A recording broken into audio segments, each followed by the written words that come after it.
প্রসঙ্গে নির্বাচন আলোচনায় সংস্কার, একে অপরের প্রতি অভিযোগের মাঝে রাজনৈতিক দলগুলোর বাহাসে ইস্যু এখন কবে আসবে নির্বাচনী রোডম্যাপ, কবে হবে ভোট, প্রশাসনই বা কতটুকু নিরপেক্ষ। এমন অভিযোগের আঙ্গুল যখন বিএনপির দিকে, তখন দলটির নেতাদের দাবি প্রশাসনে নেই তাদের লোক। যেখানে আওয়ামী লীগ দোসররা বসে আছে মন্তব্য করে বিএনপির স্থায়ী কমিটির সদস্য মির্জা আব্বাস বলেছেন, আওয়ামী লীগকে যারা পুনর্বাসন করবে তাদেরকে রুখে দেওয়া হবে। বুধবার সকালে জাতীয় প্রেস ক্লাবে এক আলোচনায় একথা বলেন তিনি।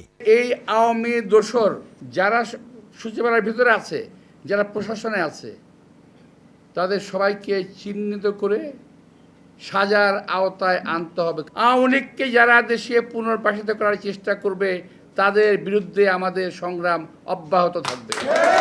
এদিন বিকেলে রাজধানীর গুলশানে দলের চেয়ারপারসনের কার্যালয়ে ন্যাশনালিস্ট ডেমোক্রেটিক মুভমেন্ট এনডিএম ও গণফোরামের সঙ্গে বৈঠক করে বিএনপির লিয়াজো কমিটি। পরে দলটির স্থায়ী কমিটির সদস্য আমির খসরু মাহমুদ চৌধুরী বলেন, জুলাই সনদে সব দল স্বাক্ষর করলে ডিসেম্বরের আগেই নির্বাচন সম্ভব। প্রাণ সসের মাখামাখি টেস্ট নুডলসকে করে তোলে আরো ইয়ামি, আরো জোস। প্রাণ সস, সসের বস। কিছু কিছু মহল ঘুরে বলে বেড়াচ্ছে, একটা প্রপাগান্ডা শুরু করেছে, ওনারা সংস্কার চায় না, ইনারা সংস্কার চায় না।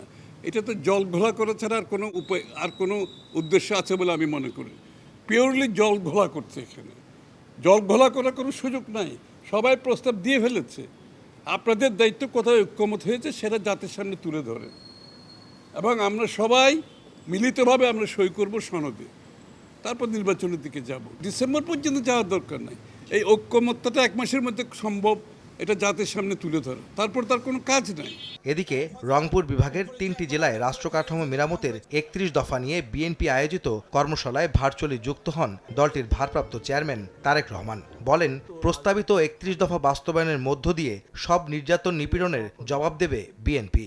বিগত 15-16 বছর ধরে সেই 111 থেকে শুরু করে আপনি এখানে উপস্থিত প্রত্যেকটা মানুষ, আপনারা অবর্ণনীয় অত্যাচার নির্যাতন সহ্য করেছেন। আমার উপরে যে অত্যাচার হয়েছে, নির্যাতন হয়েছে, যে জেল জুলুম খেটেছি, আমার মায়ের উপরে যে জেল জুলুম হয়েছে, আমার ভাইকে যেভাবে হত্যা করা হয়েছে, তার প্রতিশোধ আমি নিতে চাই 31 দফা বাস্তবায়নের সাথে। বিএনপি ক্ষমতায় গেলে তিস্তা মহাপরিকল্পনা বাস্তবায়ন সহ মানুষের জীবনযাত্রার মান উন্নয়নে কাজ করবে বলে জানান দলটির ভারপ্রাপ্ত চেয়ারম্যান। আপনার বিরুদ্ধে যে আহমেদ সালেহীন, সময় সংবাদ, ঢাকা। গিয়েছে, সকল কিছুর প্রতিশোধ নিতে চাই আমরা।